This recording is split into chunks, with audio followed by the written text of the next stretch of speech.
Olá, está no ar o programa Direito e Globalização, que você pode assistir pelos canais 9 da NET, 186 da Vivo TV e também pelo site tvaberta.tv.br. Se você tiver dúvidas, sugestões, envie e-mail para direitoglobalização@tvaberta.tv.br. Meu convidado de hoje é Dr. Mauro Otávio Nassif, advogado criminalista. E quem vai dividir a bancada comigo hoje é a doutora Eleonora Rangel Nassif, diretora do Instituto Brasileiro de Ciências Criminais. Lembrando a você de casa que estamos ao vivo, faça sua pergunta pelo telefone 3877-0078 ou pelo site tvaberta.tv.br. Eleonora, prazer tê-la aqui, dividida a bancada agora, representando o BC Crime, seja bem-vinda. Eu que agradeço, Martim, é uma honra e um prazer estar aqui no programa Direito e Globalização. Muito obrigado. E eu gostaria de deixar a você a honra de apresentar nosso ilustre convidado, que melhor que todos nós você conhece. Conheço. Esse eu conheço. Conhece bem, né? Conhece bem. O nosso convidado de hoje é o Dr. Mauro Otávio Nassif, advogado criminalista formado em 1969, com uma longa trajetória na advocacia criminal, militante, professor e coordenador do curso prático de Tribunal do Júri da ESA, Escola Superior de Advocacia da OAB Central, e entre várias outras atividades que o Dr. Mauro Otávio Nassif exerce, é também meu pai, meu colega de escritório, com que tenho muito a honra hoje de estar aqui junto ao Martim para entrevistá-lo e aprender com Vossa Excelência. Sempre estar com o senhor, doutor Mauro, é um prazer imenso. Eu fico muito grato por esse convite e principalmente a minha filha única fazendo perguntas, etc. Eu estou aqui com você, que é meu grande amigo de muitos anos, eu estou super feliz, mas eu quero passar informações úteis para os telespectadores. Eu vou começar, doutor Mauro, e a gente sempre começa em TV pelo princípio, aí construindo aqui nossa pauta, nossa conversa, uma conversa gostosa. E gostaria de fazer uma pergunta. O senhor estreou um programa pequeno no YouTube, junto do Dr. Mário de Oliveira Filho, ao qual mando lembranças, mando meus desejos de melhoras, chama Papo de Criminalista. E uma coisa, vamos dizer, uma brincadeira entre dois grandes amigos, o senhor e o Dr. Mário, amigo em comum, se está se tornando uma coisa muito séria, muito vista, muito... Eu quero que o senhor fale um pouco sobre isso. Bem, esse programa, chamado Papo de Criminalistas, é uma ideia do Marinho, do Mário de Oliveira Filho, que é atualmente um dos maiores advogados criminalistas do Brasil. Sem dúvida. Ele tem uma biografia maravilhosa, conselheiro da ordem e um advogado criminalista de alto renome. A ideia foi dele. Então, ele me convidou para participar desse programa, Papo de Criminalistas, onde nós fazemos esse papo, essa conversa, para passar para os jovens advogados. Por isso que está tendo um grande sucesso. Para os advogados jovens, para aqueles que estão iniciando, ou mesmo para aqueles de médio currículo, de médio ínterim na profissão, informações. Esse programa está sendo muito comentado por causa disso, porque telefonam para a gente, mandam um e-mail, assistimos o programa e aprendemos isso, coisas importantes. E, inclusive, nos Estados Unidos, esse tipo de informação se chama priceless. Priceless quer dizer, em português, quer dizer não tem preço. Priceless é informação que não tem preço. Não tem no livro, não tem lugar nenhum. E se eu quiser acessar para ver, o que eu tenho que fazer? É entrar no YouTube. YouTube digital o quê? É Papo de Criminalistas. Papo de Criminalistas. Tem mais de 40 programas. Ah, que bacana. E eu gostaria de aproveitar, então, essas dicas todas para pedir, Dr. Mauro, que você trouxesse informações, e eu gostaria de saber a sua opinião sobre essa novíssima lei que entrou em vigor agora dia 12 de janeiro de 2016, que alterou o estatuto da OAB e alterou e ampliou a atuação do advogado na fase inquisitiva. Eu gostaria de saber. Olha, realmente, como eu falei para vocês, esse programa que eu citei e esse meu agora, eu trouxe várias informações aqui inéditas. Então vamos trabalhar nisso. Esta daqui não é inédita porque está na lei, é realmente a lei que eu estou aqui em mãos, Lei 13.245, de 12 de janeiro de 2016, mas entrou em vigor no dia 13, a publicação. É muito interessante, é uma lei que ampliou demais a participação do advogado criminalista na fase inquisitorial. Agora ele pode realmente participar da fase inquisitorial, inclusive na fase inquisitorial ministerial. Porque o Supremo Tribunal Federal, depois de muito tempo, autorizou então o Ministério Público, o Parquet, a fazer a sua própria investigação. Se chama-se PIC, Procedimento Investigatório Criminal, do Ministério Público. E o Estatuto da OAB não abrangia esta parte. Agora abrange, o advogado terá todo o direito de ir, participar, inclusive diz a lei que eu tenho em mãos aqui, uma coisa inédita. Inclusive terá direito, estou lendo aqui. O senhor consegue ler sem óculos? 14. O senhor consegue ler sem óculos? Consigo. Opa, olha aí. Consigo tudo. Aqui, ó. Ainda que conclusos a autoridade. Não havia essa palavra conclusos. Aqui, olha. Ainda que conclusos a autoridade. Porque antes dessa lei, antes do dia 13 de janeiro, viu, Eleonora, de 2016, a autoridade, qualquer autoridade dizia, não, conclusos não. Sempre. Tudo bem, o senhor aguarde voltar da conclusão. Agora não, agora a lei é clara. Conclusos a autoridade, é o inciso 14. Outra coisa importante também, essa parte é o inciso parágrafo 12, é que se o advogado for impedido de participar, de estar presente, o processo futuro será nulo. É muito interessante isso, porque não havia nulidade inquisitorial até essa lei. A nulidade ela não abrangia, não contaminava a parte procedimental, processual. Agora sim. Então, os professores de processo penal estão comentando muito isto, que não havia nulidade inquisitorial. Agora há. Isso é uma mudança significativa. Mudou completamente. É a lei, então, da presidenta Dilma, que entrou em vigor no dia 13 de janeiro. Outra coisa importante também desta lei é que o advogado pode apresentar quesitos, etc. Agora, uma coisa que eu quero deixar... uma espécie de contraditório. É quase um contraditório. Mas uma coisa que deve ficar claro,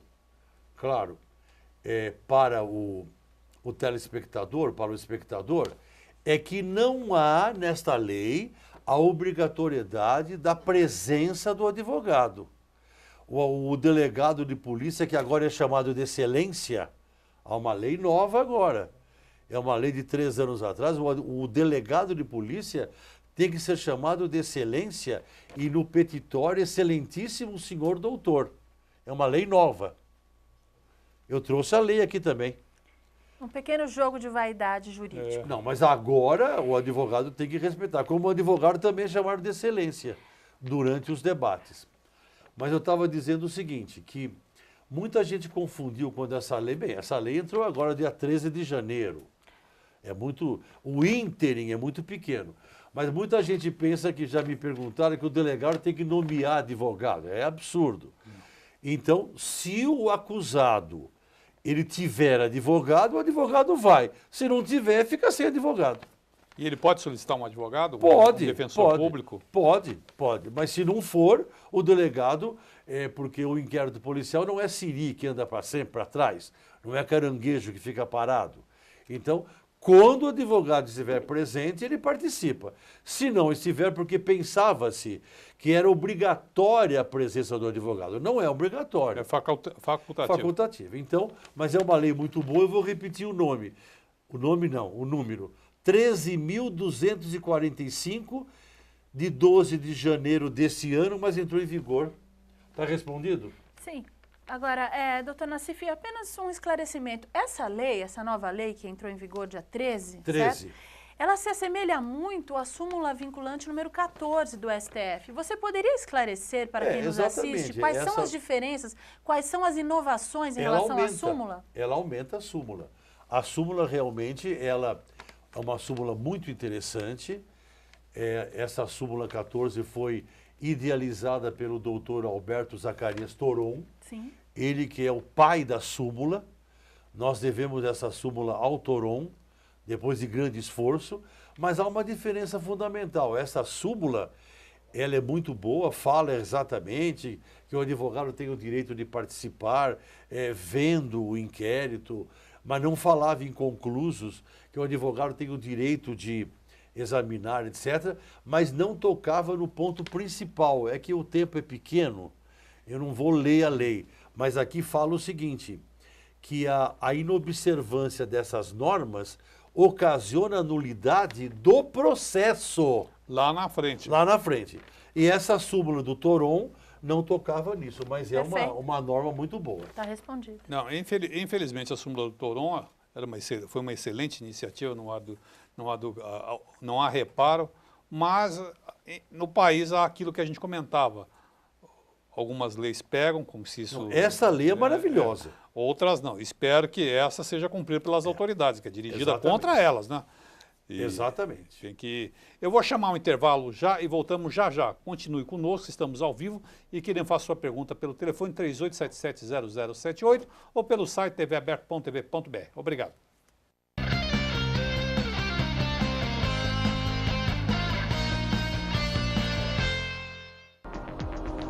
Você pode assistir a TV aberta pelos canais 9 da NET e 186 da Vivo TV.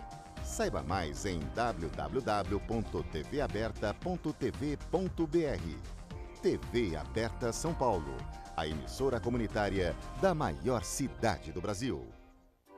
Este programa tem o apoio cultural da Editora Saraiva e com o apoio científico do Instituto Brasileiro de Ciências Criminais. O Programa Direito e Globalização é uma iniciativa da Comissão de Direitos Humanos da Ordem dos Advogados de São Paulo. Faça como esses produtores e realize o sonho de ter um programa na televisão. Venha para a TV Aberta São Paulo. Ligue para 3868-2802 e tenha a oportunidade de estar com mais de 3 milhões de telespectadores. Qualidade na transmissão e custo baixo. TV Aberta São Paulo, a emissora comunitária da maior cidade do Brasil. Acesse o site da TV Aberta São Paulo, www.tvaberta.tv.br. Vídeos. Olá, a partir de... Notícias. Promoções. Assista a nossa programação em tempo real e faça sua pergunta para os programas ao vivo. Participe da emissora comunitária da maior cidade do Brasil. A TV Aberta também está no Facebook. Curta nossa fanpage e acompanhe as novidades da programação do canal comunitário da maior cidade do Brasil. Este programa tem o apoio da TV Interação, Associação Vida e Trabalho e da Ordem dos Advogados do Brasil, Seção São Paulo.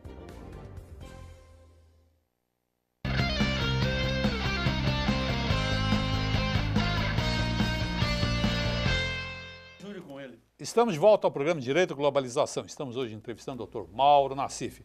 E no intervalo nós estávamos discutindo sobre um assunto candente aí, né, doutor Eleonora, que diz respeito à chamada audiência de custódia. Exatamente. E eu gostaria, agora vou eu tomar a iniciativa de perguntar, doutor Mauro, como o senhor avalia a audiência de custódia? É uma das coisas mais maravilhosas que houve ultimamente, nos últimos anos, na parte criminal. É olho no olho, é realmente uma audiência antes de começar a ação penal, por meio da qual, inclusive a Eleonora estava contando, milhares e milhares de acusados são colocados em liberdade quando não era para continuar presos. Não, porque os presídios estão lotados. Né? Exatamente. Essa audiência de custódia, assim como a súmula 14 tem um pai chamado Alberto Zacarias Toron, a audiência de custódia também tem um pai, que não é o Lewandowski, não. Andaram dizendo que o pai seria o Henrique Lewandowski, que é o presidente do Supremo. Não é. O pai chama-se José Renato Nalini. Ah, o presidente, hoje secretário. O Nalini, que é o pai da audiência de custódia. Ele que inventou, ele que bolou, ele que pesquisou de madrugadas. Eu conversei com ele. Ele que pesquisou a possibilidade da audiência de custódia. É realmente uma audiência, uma solenidade rápida. O senhor já participou? Já participou, Leonora? Já participamos de muitas audiências de custódia. O juiz olha olho no olho e solta o réu. E é impressionante, porque o réu, caro espectador, sai na hora, na hora. Então, com a roupa do corpo, a pessoa é presa, vai para um distrito policial, passa a noite, no dia seguinte é apresentado no Fórum da Barra Funda para audiência de custódia e depois da audiência, quando é o caso, quando é expedido o alvará pelo magistrado, ele sai na hora com a roupa do corpo. Continua respondendo para o eventual processo? Sim, tem que assinar mensalmente, tem uma série de questões. Mas também nós não podemos deixar de comentar, doutor Mauro, eu gostaria até de pedir que você comentasse, algumas deficiências ainda da audiência de custódia. O que pode ser melhorado? Por exemplo, quem é preso na sexta-feira ou no sábado tem direito à audiência de custódia? Não, não tem. Você poderia explicar isso, por gentileza? E nem no júri tem também. No júri também não tem. Isso é uma curiosidade importante. Realmente é uma coisa muito nova que o doutor Nalini que introduziu, né? Ele que é o pai dessa audiência de custódia. Parabéns a ele, né? Claro, nossas ele homenagens é um homem inteligentíssimo. Sem dúvida. Mas não é mais do Poder Judiciário agora. Agora é secretário de Educação. Mas então, realmente, a Eleonora tem razão. Ainda precisa de muita informação, de muita modernização e atualização. Não tem durante o fim de semana, mas o que tem já é muito bom. Mas o advogado criminalista que tem um cliente preso na sexta-feira ou no sábado, como ele deve proceder para que o seu cliente tenha direito à audiência de custódia? Tem que entrar com uma petição. Eu quero que até você explique isso. Quando o acusado é preso na sexta-feira ou no sábado, infelizmente é ferido o princípio da isonomia. Ao contrário de outros acusados que são presos durante a semana, ele não terá direito à audiência de custódia e poderá apenas ser solto após um mês e meio, 2 meses apenas com habeas corpus. Eu estou pensando que ele ia ser na segunda-feira, ele teria... Não tem direito. Não tem direito. Então, o advogado criminalista... É ainda muito novo. O advogado criminalista deve, que é estudioso, preparado, está antenado em tudo o que acontece e assiste ao programa Direito e Globalização do meu caro Martim Sampaio, deve saber que quando o acusado for preso, na sexta ou no sábado, o advogado deve entrar com uma petição para o juiz corregedor do DIPO, pedindo, requerendo, pleiteando a audiência de custódia. É isso que deve ser feito. Se não, caso contrário, só via habeas corpus. Só via habeas corpus. Mas daí demora. Demora muito. Aí demora, aí vai, volta. Essa audiência de custódia é uma coisa maravilhosa e que está dando muito certo. Nós estamos com a 4ª maior população carcerária do mundo. É verdade. Estados Unidos, China e Índia. Exatamente. E agora o Brasil. E isso por causa da lei de Rússia. Exatamente por causa dessa lei antidrogas aí, que tem que prender uma juventude inteira. Exatamente. E segundo dados do CNJ, 45% das pessoas presas são soltas na audiência de custódia e também há uma intenção do Senado Federal ao projeto de lei 554/11 para ampliar a audiência de custódia, porque tudo isso que nós estamos falando é no âmbito de São Paulo. Esse projeto de lei que está na Comissão de Constituição e Justiça do Senado Federal é no sentido de ampliar a audiência de custódia para o Brasil inteiro, que é algo muito, muito importante. Então, quer dizer o seguinte, não há regulamentação ainda, não há uma lei estadual. Não tem. Não tem, apenas é baseado no Pacto de São José da Costa Rica. E provimentos. E que determina que o preso tenha direito a ver imediatamente uma autoridade judiciária, isso, aquilo. Mas não existe uma legislação específica. Não.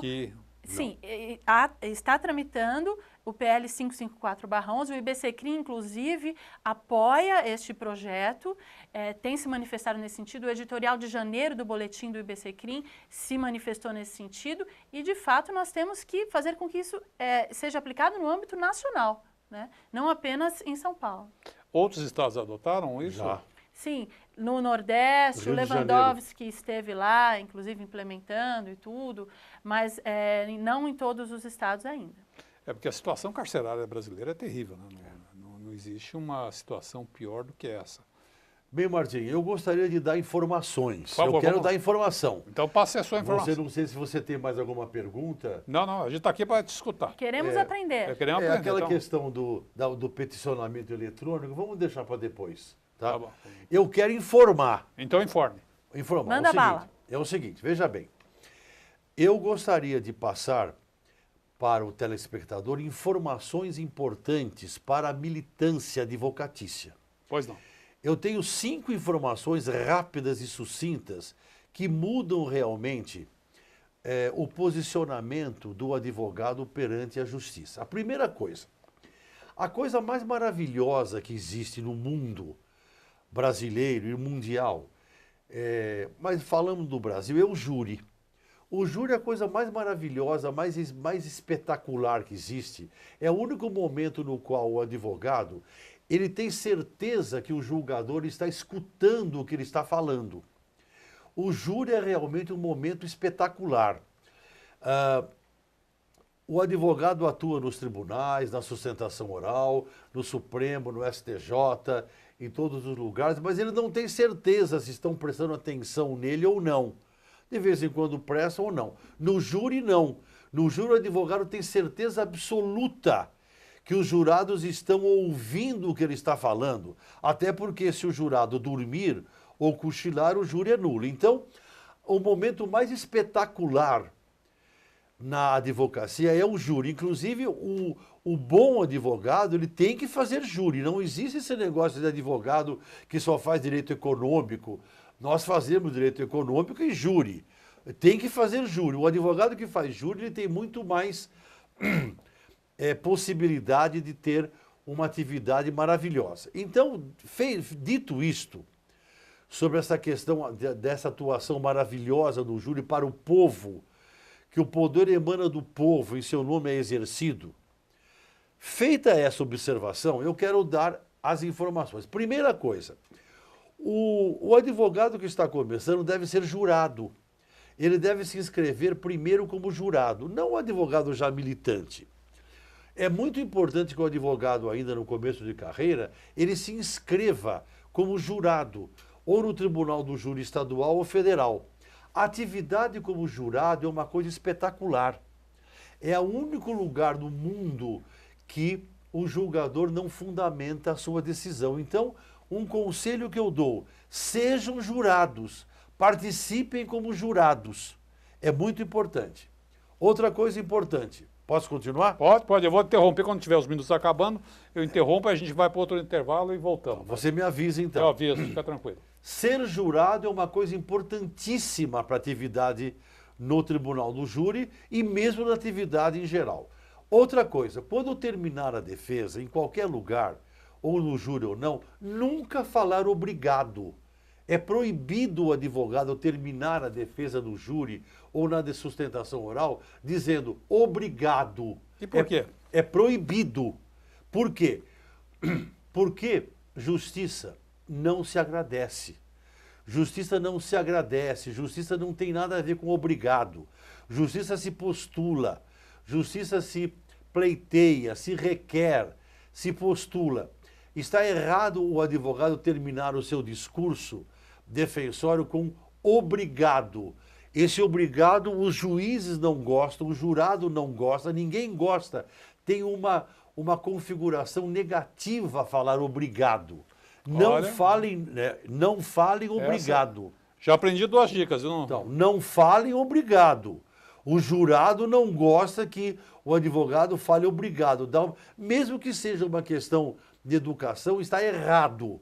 Não fale, é proibido falar obrigado. Inclusive, num livro famoso do Dr. Sobral Pinto, que eu aconselho que comprem no sebo, chama-se Os IPMs e o Supremo Tribunal Federal, o grande advogado Sobral Pinto, nascido em 1893, o grande advogado, tem até um filme sobre ele. Eu assisti o filme com a diretora, que é a neta dele. Então, exatamente. No livro dele, ele diz, nunca falem obrigado.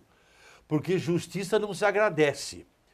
Outra coisa importante, nunca chamem o réu, ou no júri, ou na defesa oral, ou numa audiência, em qualquer lugar. Mas no júri, mais importante, porque é o povo. Nunca chamem o acusado de cliente. O meu cliente está errado. O advogado que chama o acusado de cliente, ele traz uma antipatia para a causa. O jurado não... Posso continuar? Pode. Temos 2 minutos, pode ir. Eu falo muito, hein? Não, mas eu gosto de ouvir. Pode falar quando quiser. Eu sou falante. Todo advogado criminalista é falante. Mas o advogado que não fala no postula, como é que não vai... Não chame o acusado de cliente. Ninguém gosta. Dá um aspecto pernóstico. Parece que está ganhando muito. Meu cliente. Nada de meu cliente. É o acusado, o réu, o indiciado, o imputado. Ninguém gosta de ouvir o advogado falar meu cliente. Passa uma arrogância, né? É claro. Tá Claro. certo. Continuando as dicas importantes. Presta atenção, hein? Continuando as dicas importantes. Quando forem fazer um júri, inclusive eu estava contando Então, para eu vou pedir o seguinte, eu vou chamar um intervalo, Tá bom. senão vou cortar essa dica importante. Tá. Vamos ficar nessas 2 primeiras dicas e no outro bloco a gente fala. Então, Tá bom. a primeira dica Eu importante... quero falar aqui. Não, hein? vai falar. A primeira dica importante é fazer júri como jurado. O jurado. Como Tem que ser jurado. Jurado. A segunda, nunca agradecer. Nunca. Obrigado, Obrigado, é é proibido. proibido, está proibido. E a terceira, nunca chamar o réu, o acusado, o meu cliente. Meu cliente. Não, A não. quarta e quinta e outras dicas vem no próximo bloco. Continue conosco.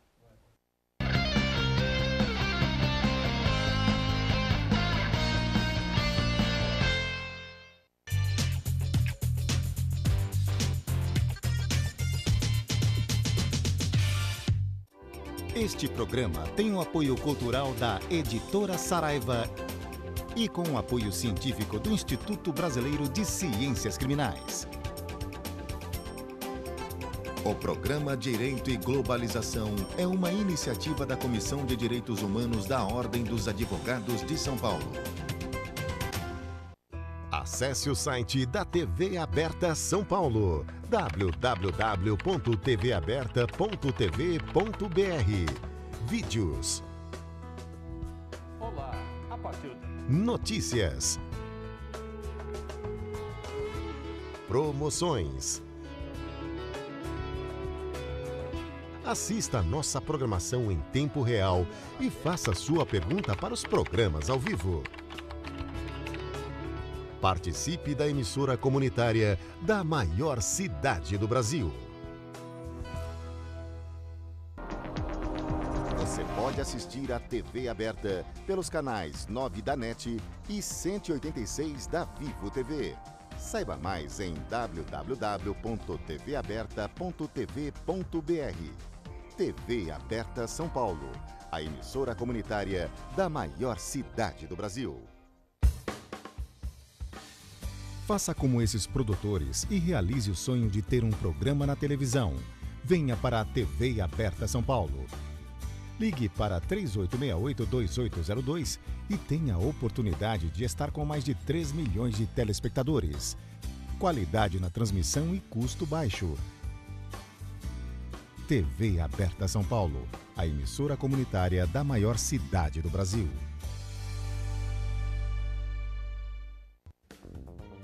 Este programa tem o apoio da TV Interação, Associação Vida e Trabalho e da Ordem dos Advogados do Brasil, Seção São Paulo.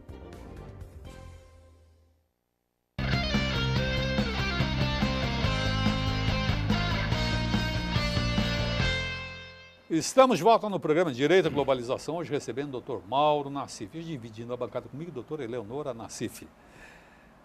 Dr. Mauro Nassif estava dando informações muito importantes. Eu quero falar aqui, Martim. Vai falar, eu só vou falar 30 segundos, o resto é do senhor. 30 segundos é lembrar as 3 dicas que o senhor deu para quem está assistindo agora. Bom, rapidamente, você advogado que está começando sua carreira, participe como jurado. Jurado. Vai lá e se apresenta. Se apresenta, se inscreve, participa como jurado para entender e aprender a dinâmica. Claro. Segunda coisa, ao terminar sua sustentação oral, no tribunal, no próprio tribunal do júri, nunca agradeça, obrigado. Justiça não se agradece, se pleiteia. Estou certo? Com um bom aluno, estou repetindo. Terceiro, nunca anuncie a pessoa a qual o réu, que está sendo defendido por você, como meu cliente. Meu cliente. Isso é pernóstico, é feio. Pernóstico. A palavra é Bem, sua. Voltando. Voltando a falar do ser jurado, é o único lugar do mundo onde a decisão não é fundamentada. É. Então é importante essa consciência do jurado, porque o jurado, apenas complementando, você me corta que eu falo muito, hein? Não, a hora que tem... O jurado, ele decide por consciência, ele não decide por ciência. Importante é a consciência. Então, entre o jurado e a decisão, é uma coisa interna, é o único lugar do mundo que não tem a decisão fundamentada. Então, é muito importante essa experiência. Mas continuando então as dicas, nunca, eu estou falando mais do júri porque é a coisa mais popular, que é mais bonita, é o lugar mais importante, como eu já falei, é o único lugar onde o advogado sabe que o julgador está ouvindo realmente o que ele está falando. É a coisa mais maravilhosa que tem. Muito bem. Nunca chamar o jurado pelo nome. O jurado não gosta. O jurado não gosta que fale, bem, senhor jurado, senhor Filomeno Joaquim da Costa. Ele não gosta. Porque na plateia tem a família da vítima e a família do réu. Alguém não vai gostar. O jurado, ele fica incomodado quando o advogado pode falar a profissão, pode olhar, mas nunca falar o nome do jurado. Usar sempre uma lupa, levar lupa bem grande. O jurado gosta de lupa. O jurado adora pegar a lupa para olhar uma fotografia, para olhar um detalhe. A lupa é um fetiche brasileiro. Quando você dá lupa para alguém, imediatamente alguém pega a lupa para olhar a mão. Então a lupa é muito importante para o tribunal do júri.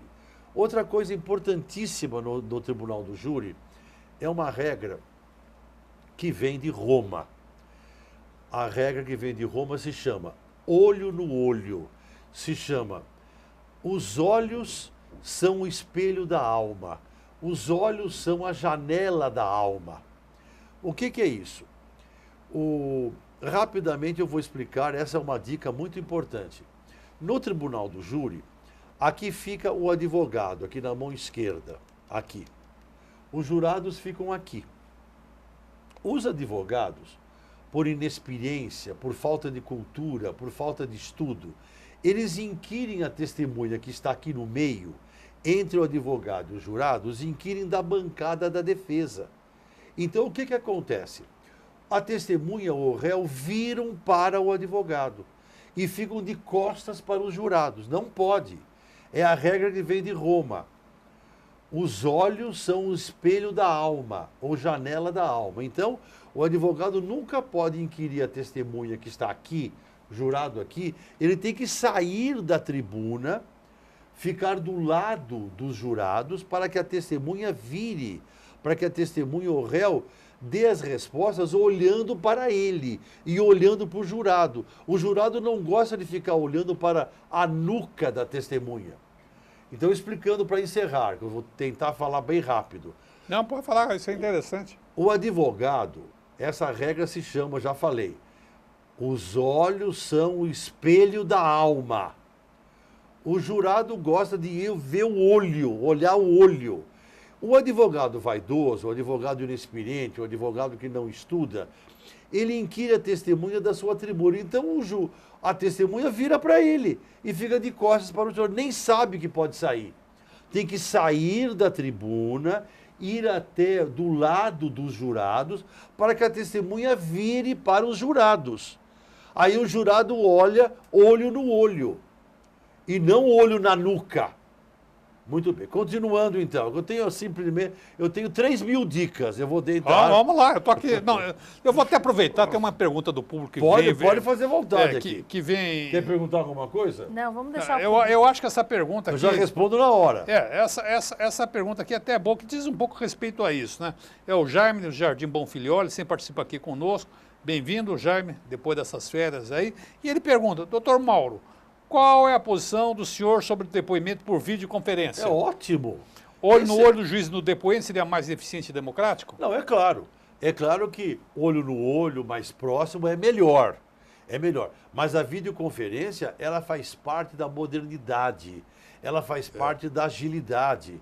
Faz parte, está na lei, é algo legal. É claro que olho no olho é melhor. Mas eu sou favorável à videoconferência, sim, para agilizar o processo, para inclusive soltar o réu mais rápido. E a videoconferência faz parte do nosso sistema e eu sou favorável. E veio para ficar. Claro. Mais E uma demorou muito até para chegar. E mais uma dica, doutor Mauro, que você possa... Não, mas eu tenho 3.000 dicas. Vamos lá, a gente faz hoje umas 10, as 2.990 a gente vai depois. Eu já falei aqui do espelho da alma, tá? Importante. Agora vejam bem o seguinte. O aspecto, tem um aspecto muito importante na área jurídica, da advocacia, que é a psicologia judiciária. A psicologia judiciária. Isso é o priceless, né? Isso não tem preço. Não... E o advogado ele precisa entender de psicologia judiciária. A lógica é mais importante que a prova. O jurado, o juiz, o desembargador, gosta de lógica, não gosta de jurisprudência, não gosta de doutrina, não gosta de livro. Ele quer saber da lógica, quer saber do mecanismo lógico. Muito bem. Então, aonde eu quero chegar? É muito importante que o réu preso compareça ao tribunal do júri e mesmo à vara singular com uma roupa comum.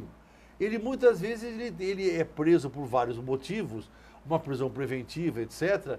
Aquela roupa amarela, aquela roupa cor de omelete, aquela sandália de dedo, aquela sandália havaiana com os dedos sujos de terra, não é a roupa que ele usa normalmente. O jurado fica impressionado com aquela roupa, o próprio juiz fica impressionado.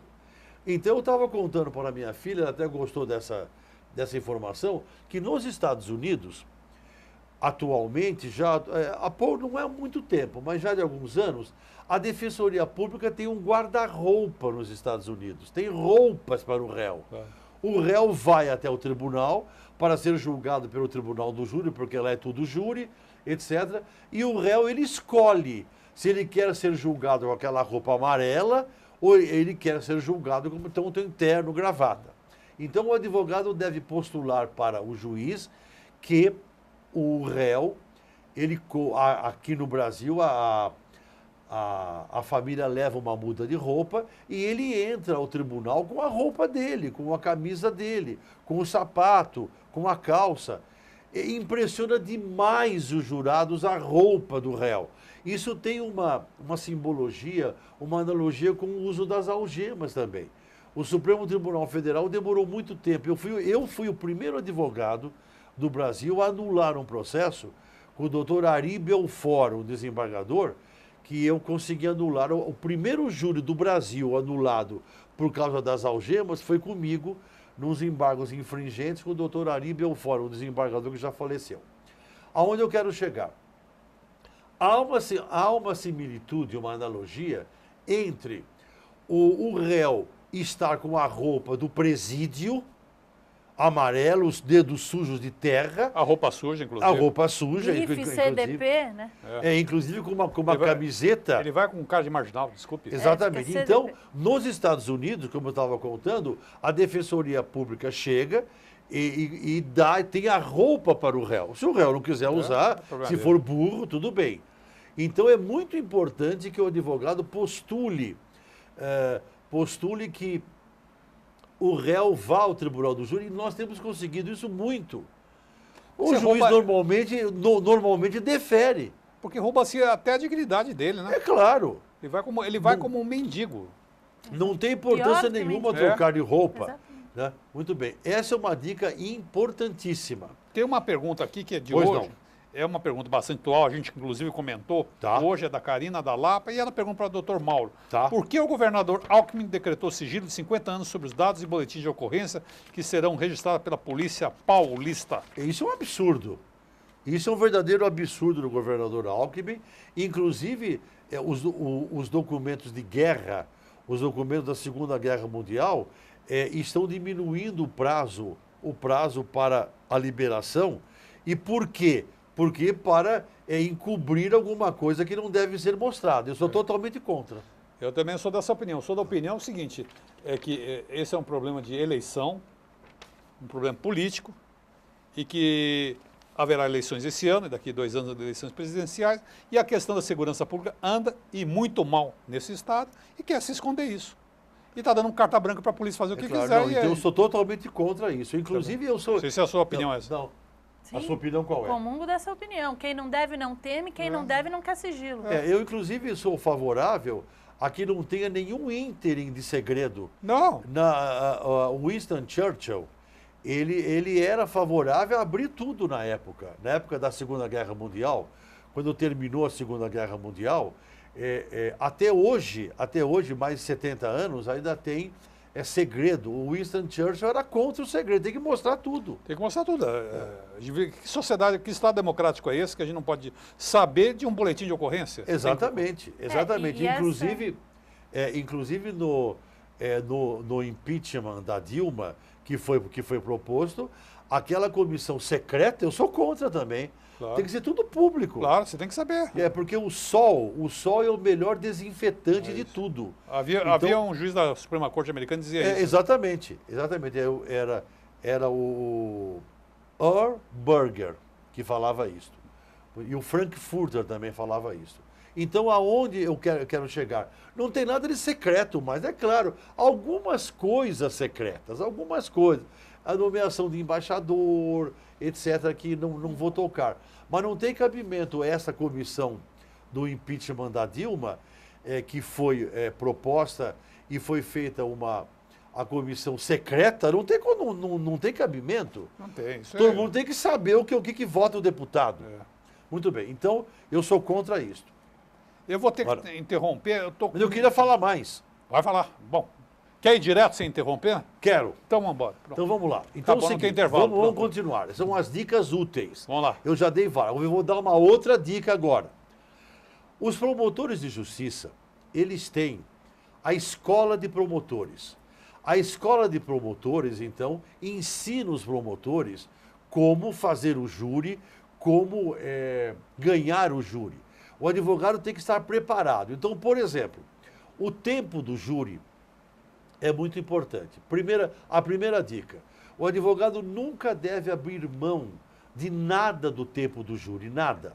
Se o tempo é 1h30 ou 2h30, se for mais de um réu, o advogado deve falar sempre o tempo total. Ele, se não terminarem os argumentos, o colega lê um depoimento, faz uma demonstração, não é falar como um papagaio. Mostrar o depoimento, mostrar uma perícia, mostrar a lupa. O jurado adora a lupa. Então, nunca abrir mão do tempo. O tempo tem que ser usado integralmente, porque o jurado que vai dar conta da sua decisão perante a eternidade, perante a sua consciência, o jurado, ele quer ouvir todos os argumentos. Não tem cabimento o advogado que tem 2h30, vamos supor, para falar, para debater quando é mais de um réu, ele falar 1 hora. E abrir mão de 1h30, abrir mão de meia hora. Então tem que falar o tempo todo. É outra dica. Para esgotar o tempo, se não tiver argumento, vai lendo. O jurado quer ouvir o tempo. O jurado não gosta quando o advogado abre mão de tempo. Agora, voltando a falar do tempo, os promotores são orientados de uma certa maneira, como já falei, como os advogados também são orientados. Então, muitos promotores chegam para o advogado e falam assim: doutor, eu já combinei com a juíza, com o juiz, esse caso é um caso muito complexo, 1h30, um réu só, 1h30 é muito pouco, então o senhor concorda que nós aumentemos o horário de 1h30 para 2, tanto para o promotor quanto para a defesa? O advogado ingênuo: puxa, que boa notícia, eu concordo. Errado. O advogado nunca deve concordar com esse aumento do tempo. A lei é lei, o tempo é tempo. Com esse aumento do tempo, o promotor, que tem uma ascendência natural sobre os jurados, ele vai ter uma meia hora a mais, uma hora a mais, que ele não pode ter. Isso chama-se excesso de acusação. Agora, se o advogado concorda, não há nulidade. Claro. Né? Agora, uma coisa que eu tenho visto é os chamados acordos. Quer falar alguma coisa? O acordo é maravilhoso. O senhor defende o acordo? Adoro o acordo. Eu sou o rei do acordo. Ah, é? O rei do acordo. O acordo é uma coisa ótima porque o advogado vai para o júri já com uma situação difícil. Então, por exemplo, um homicídio qualificado, pena de 12 a 30 anos. Se dá para fazer um acordo, que se chama tese convergente, num homicídio privilegiado, cuja pena vai de 4 a 16 anos, ótimo. Então, o acordo faz parte da ampla defesa. Quem falava muito isto, eu fiz muitos júris com o Márcio Tomás Bastos, ele era meu grande amigo, amigo íntimo, Márcio Tomás Bastos. O Márcio sempre falava isso. O acordo no júri faz parte da ampla defesa. O advogado deve conversar com o promotor. Se é um homicídio qualificado, vamos fazer um homicídio privilegiado. O promotor sai com a vitória, que é um homicídio privilegiado, mas é condenação, e o advogado abre mão dessa possibilidade de pegar um homicídio qualificado. Eu sou totalmente favorável ao acordo. Muito bem. Continuando com as dicas. Tenho umas 4.000 dicas só. Ó, estamos aqui. Continuando com a dica, mas eu estou levando mais para o tribunal do júri. Né? Eu vou falar uma dica importante sobre a vara singular. É o seguinte, nós fizemos uma audiência, minha filha e eu, outro dia, numa vara singular de tóxico, de caso de tóxico. Eu tenho uma pergunta aqui de tóxico que eu vou fazer um espectador. E a juiz e o promotor, quando nós falamos que o réu tem que ser ouvido em último lugar, o último a ser interrogado é o réu, porque o réu tem que ouvir todas as testemunhas daquele ínterim processual, tem que ouvir o réu por último. Tanto a juíza quanto o promotor disseram para a doutora Eleonora e para mim, mas a lei de tóxico, ela é expressa em dizer que o réu ele é interrogado em primeiro lugar. Isso mudou faz 5 anos. Juíza desatualizada, promotor desatualizado, não tem nada a ver. Então o Supremo já mudou, a ministra Carmen Lúcia tem um acordo longo sobre isso, o Lewandowski também. Então, o réu é sempre interrogado em último lugar, qualquer que seja o rito, inclusive na justiça militar. Esse acórdão da Carmen Lúcia abrange, inclusive, a justiça militar. Então, é mais uma dica. Nunca deixe o cliente ser interrogado em primeiro lugar, como é na lei de tóxico. Uma pergunta... Quer perguntar alguma coisa? Não, só para complementar, porque ele, quando for ser interrogado, ele já vai ter ouvido claro, tudo que os a lei é outros clara. disseram. A lei é clara nesse vai de acordo. encontro à ampla defesa, né? Uma pergunta rápida aqui. Estou falando muito, não? Não, tá. Luiz Carlos Bela Vista. Bem-vindo, Luiz Carlos. Ele pergunta, houve a legalização das drogas no Uruguai? Na verdade, o da maconha. Da maconha. Qual a opinião de vocês se ocorrer no Brasil? O que pensam a respeito? Eu sou totalmente contra. Eu acho que a maconha deve continuar proibida. Eu sou totalmente contra, ao contrário do IBCCRIM. Infelizmente, aqui eu tenho que me posicionar contra, que é a minha posição de muitos anos. Eu entendo que a maconha é realmente prejudicial. A maconha abre as portas para a heroína, para o crack, etc. O IBCCRIM já tem uma outra ideia. Né? O Gilmar Mendes também tem outra ideia. Inclusive o Gilmar Mendes, eu sou contra. no seu voto, que ainda essa questão está sendo discutida lá no Supremo, mas no voto do Gilmar Mendes, ele vai além. Né? Ele não fala apenas da descriminalização da maconha, ele fala da descriminalização de todas as drogas. Que, na verdade, a guerra às drogas é uma guerra que fracassou. Né? Então, na verdade, a ideia não é que vire uma banalização do uso de drogas, mas que justamente as pessoas que têm problemas com drogas ou que queiram utilizar drogas possam utilizar drogas de qualidade e que as pessoas viciadas tenham um amparo do Estado que passem a saber quem são essas pessoas que são usuárias. Essa é a minha posição também. Porque tudo é feito na clandestinidade, do jeito que é hoje. Eu sou a favor. Não adianta. A guerra às drogas fracassou, primeira coisa. a humanidade, desde que a humanidade convive com a droga, seja ela qual for, as naturais e no período mais recente, as chamadas sintéticas. E nós temos que saber conviver com isso. Ponto. E não adianta, produziu-se milhões de mortos e nenhum resultado palpável que recuasse o uso da droga. Mas vamos terminar com suas dicas aqui, que a gente está chegando ao final. Temos falado do curso, vamos dar mais uma dica e depois vamos falar. Mais uma dica só importantíssima. Uma dica para os jovens advogados do júri, etc. Acontece o seguinte, o tribunal do júri, que é o máximo na ordem jurídica, ele tem uma certa liturgia, uma liturgia muito bonita.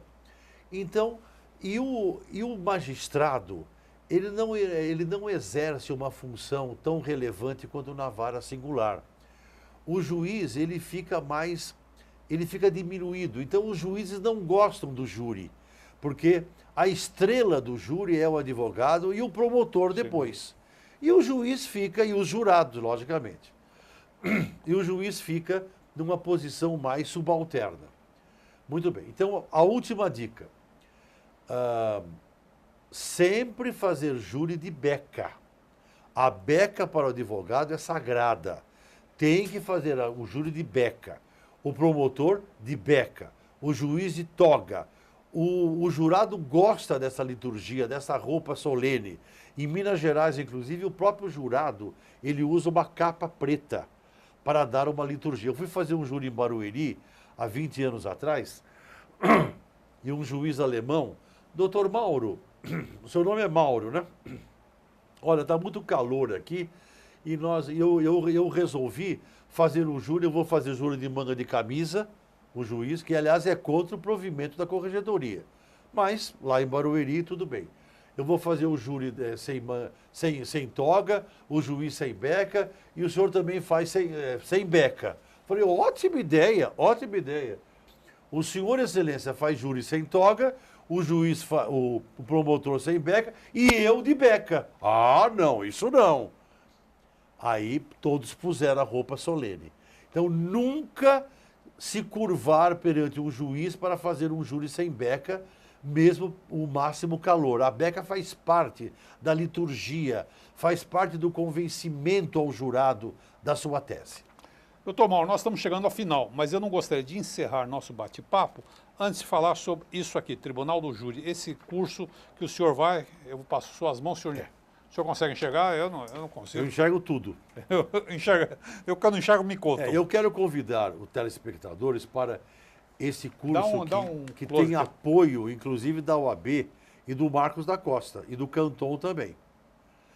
É um curso do Tribunal do Júri muito interessante, muito importante, coordenado pelo doutor Romualdo Santos Calvo Filho. Um grande criminalista. Grande criminalista, mas, além das aulas do curso de júri, existem palestras gratuitas, 3 palestras gratuitas. E a mais importante delas é no dia 5 de março. 5 de março, na OAB do Jabaquara, às 9 da manhã, um sábado, a doutora Nancy Andrighi vai fazer uma palestra sobre a Corregedoria Nacional de Justiça, ela que é a Corregedora Nacional, presidida a palestra pelo doutor Paulo Dimas Mascaretti, que é a primeira vez que o novo presidente do TJ vai a uma entidade privada. Então, eu convido a todos para irem 5 de março, às 9 horas, na OAB do Jabaquara. O senhor sabe o endereço da OAB do Jabaquara ou não? Sei, a Rua Afonso Celso, 1200. Rua Afonso Celso, 1200. A doutora Eleonora também tem um recadinho para dar. Mas... Sim, eu tenho rapidamente, Martim. Oi. Quero convidar a todos para uma mesa de estudos e debates que vai ocorrer no IBCCRIM, agora sexta-feira, dia 19/2/2016.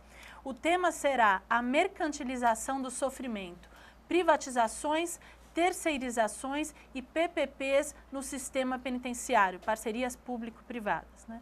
Os expositores são Laurindo Minhoto, Paula Saqueta e o presidente de mesa, Paulo Malvese. A realização é do BCCRIM, com apoio da Associação Juízes pela Democracia, Conectas Direitos Humanos, Núcleo Especializado de Situação Carcerária da Defensoria Pública do Estado de São Paulo e Pastoral Carcerária. O evento é gratuito, ocorrerá na sede do IBCCRIM. Maiores informações no site www.ibccrim.org.br. Nosso tempo está esgotado, Infelizmente, eu queria falar mais. mas vai voltar aqui outras vezes. Já saiu com uma data de estimação aqui para voltar. Mas olha, antes de encerrar, eu posso fazer uma pergunta para você? Pode, claro. É o seguinte, Se eu souber responder. os meus alunos souberam que você é o presidente da Comissão de Direitos Humanos. Isso, e verdade. querem saber, já formados, como se associar à comissão. É muito simples, doutor Mauro, é muito simples. Basta enviar um currículo para entrar em contato. Eu sempre peço que envie um currículo. Não é um currículo acadêmico, só para a gente saber com quem nós estamos falando e passar vai ser e com e-mail. Vai ser convocado para uma reunião e, se assistir 3 reuniões, nós efetivamos como membro da comissão. A única exigência é compareça. Que aí vai discutir, vai ter as atividades, uma série de ações. E para ser associado do IBCCRIM, Eleonora? Basta entrar no site e se associar, como eu já disse, o site www.ibccrim.org.br e se associar. Existe uma série de benefícios que o associado do IBCCRIM recebe, inclusive o boletim do IBCCRIM Que é mensal, ótimo. que é fundamental para qualquer operador do direito, entre outras várias Muito bem questões escrito. que a biblioteca do IBCCRIM é a mais completa da América Latina, de ciências criminais, cursos, várias atividades. O IBCCRIM está em 2016 com a presidência do Dr. André Ked, com muita energia, e a gestão do Dr. André Ked está sendo muito, muito dinâmica. Doutor Manossi, obrigado pela sua presença. Eu que fico grato. Sempre enriquece. É sempre um prazer estar com o senhor. Muito bem. Obrigado. Eleonora, obrigado. E vamos agora dividir essa bancada mensalmente aqui e várias Não oportunidades. falei muito não, É né? uma honra, Martim. Esse convite, de fato, me deixa muito contente, muito honrada. Gosto muito do programa, gosto muito de você. Quero também agradecer o nosso convidado, com quem hoje aprendi muito. E agradecer a todos também pela audiência. Não teve 4.000 dicas, mas teve pelo menos umas 15, Algumas, 20 aí. algumas. E agradeço a você de casa. Até a próxima semana nesse memorável. Obrigado, até lá.